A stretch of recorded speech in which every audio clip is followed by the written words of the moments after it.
Bonjour et bienvenue dans la chaîne Mathématiques Sciences. Aujourd'hui, je vais vous présenter et expliquer une nouvelle vidéo qui est une vidéo en grandeur et mesure sur calculer le volume d'un cylindre.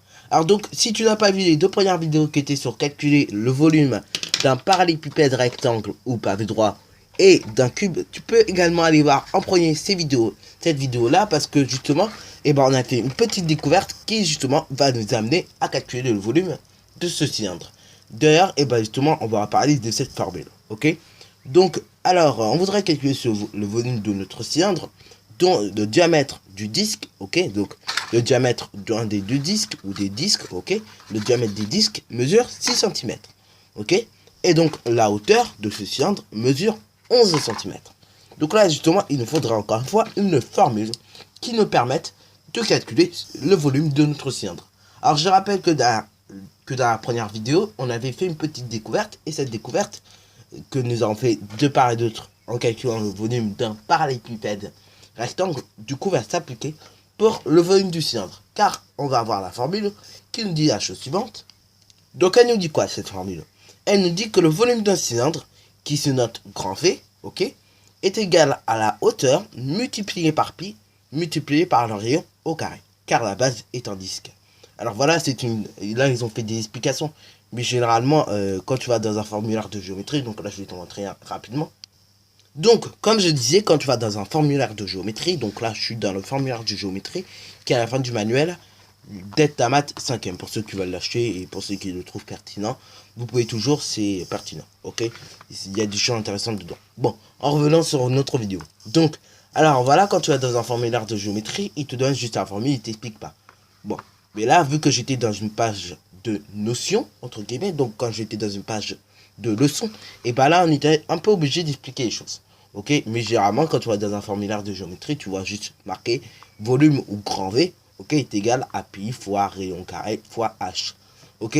Voilà. Donc là, c'était juste pour te faire comprendre que tous les formulaires de géométrie ne sont pas rédigés comme on vient de le voir dans la formule que nous avons lue tout à l'heure. Donc, maintenant que nous avons lu la formule, tout simplement, appliquons-la pour calculer le volume de ce cylindre. Donc déjà, je rappelle grand V, ok? Donc je rappelle la formule. Donc la formule nous dit quoi? On multiplie pi, ok? On multiplie pi par le rayon au carré et on multiplie par la hauteur. Pi, c'est pi, ok? Donc c'est environ 3,14, 15, etc. Ok?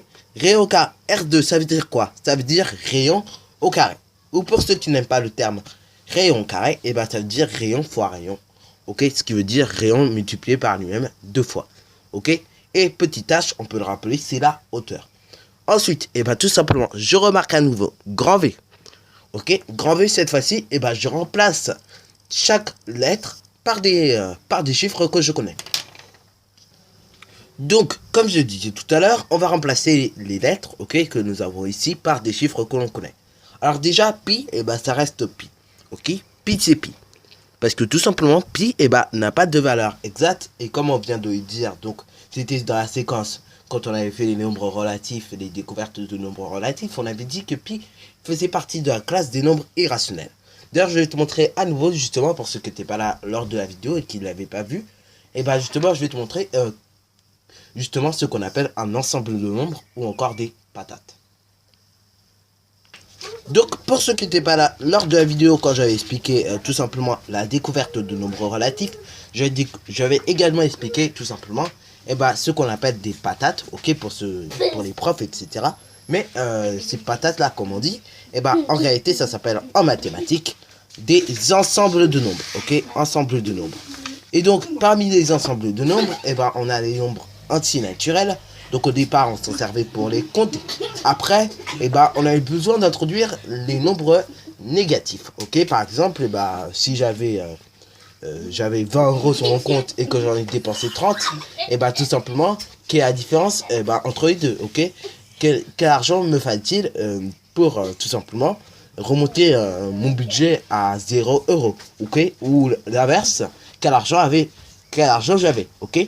Donc tout ça fait partie de la famille des nombres relatifs. Après, on a eu besoin, une fois, de couper une part, ok, une unité, en plusieurs parts. Donc on a été obligé d'inventer les nombres décimaux. après, un peu plus tard, on a été également obligé d'inventer les quotients. Parce que comme on peut voir, quand tu coupes une unité en 3 parts, ok, tu n'obtiens pas des valeurs exactes. Tu n'obtiens pas des valeurs exactes décimales. Mais par contre, ce que tu obtiens est rationnel. Ok, donc ce que tu obtiens est rationnel. Donc voilà, ça fait partie de la famille des rationnels.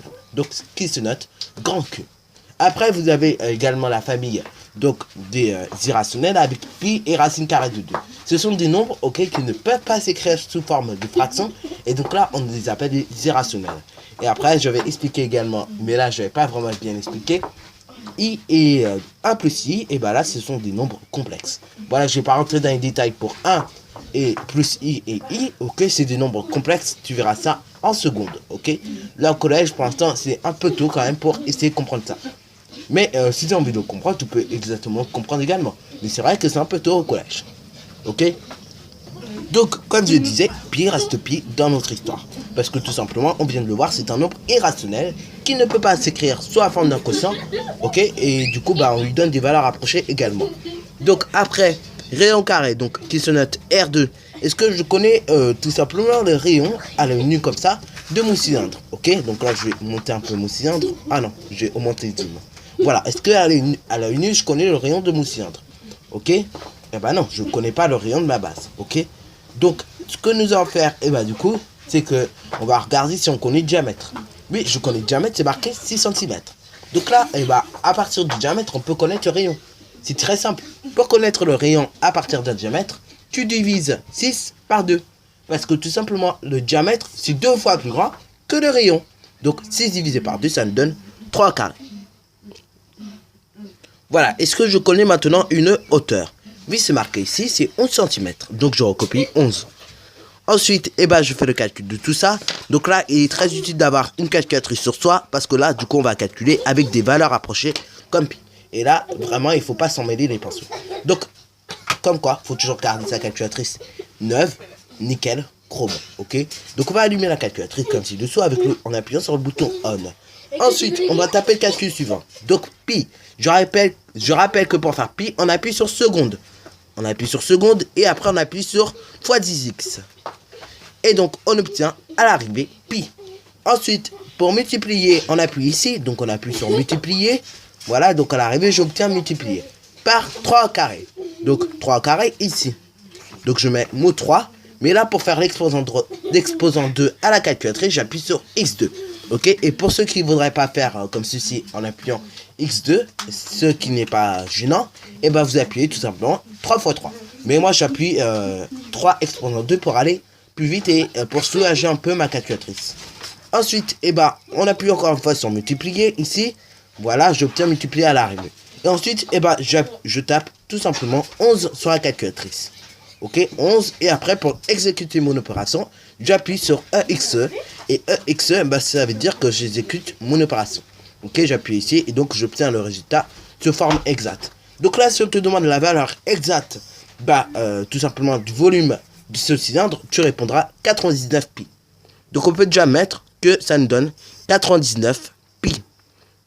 Mais par contre, si un jour on te demande une valeur approchée, ok, qui se note d'ailleurs grand V environ, ok, donc ce signe là ça veut dire environ, et dans ce cas là, ce que tu vas faire, parce que généralement on obtient les résultats sous la forme exacte, tout simplement pour passer de la forme exacte à la forme décimale que nous connaissons, on appuie sur cette touche SD que je suis en train de montrer avec mon stylo. Donc allons-y donc pour appuyer sur cette touche SD. Et donc là on obtient environ 311,017627 Donc là on va arrondir tout simplement au centième.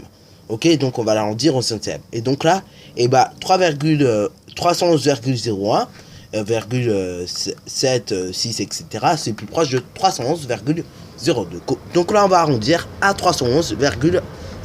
Allons-y donc pour arrondir.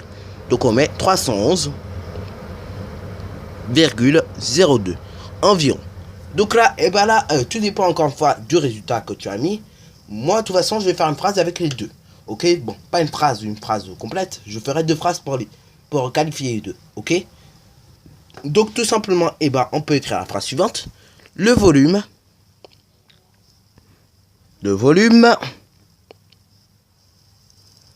de ce cylindre est de 99 pi. Ok, donc c'est 99 pi que tu obtiens tout simplement en valeur exacte, mais on peut également dire ou bien d'environ, parce que là on va mettre environ, donc la valeur approchée, ou bien d'environ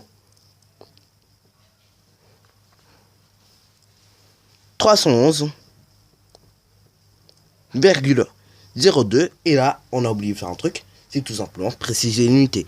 Donc là on est en centimètres cubes, puisqu'on a fait tous nos calculs en centimètres, mais les centimètres c'est des longueurs, donc dans ce cas là on va rajouter centimètres cubes. Là pareil je mets centimètres cubes, même si c'est pi etc, on met toujours centimètres cubes. On peut d'ailleurs le mettre ici, donc centimètres cubes, voilà. Donc là pareil centimètres cubes. Et là pareil pour le résultat, ce que tu peux faire c'est soit tu donnes une valeur exacte comme ci-dessous, voilà, ou sinon tu donnes une valeur approchée comme ci-dessous. Mais pour le résultat, généralement, il faut que tu choisisses l'un des deux. Bon, celui où les élèves sont plus attentifs et plus attirés, et ben c'est tout simplement la valeur approchée. Mais tout simplement la valeur exacte, c'est bien également parce qu'elle est exacte. Ok, et donc on peut pas la déformer. Sur ce, c'est déjà la fin de cette vidéo. Alors si tu as bien aimé, n'hésite surtout pas à liker, à commenter et surtout bonne réussite à toi en mathématiques et en sciences.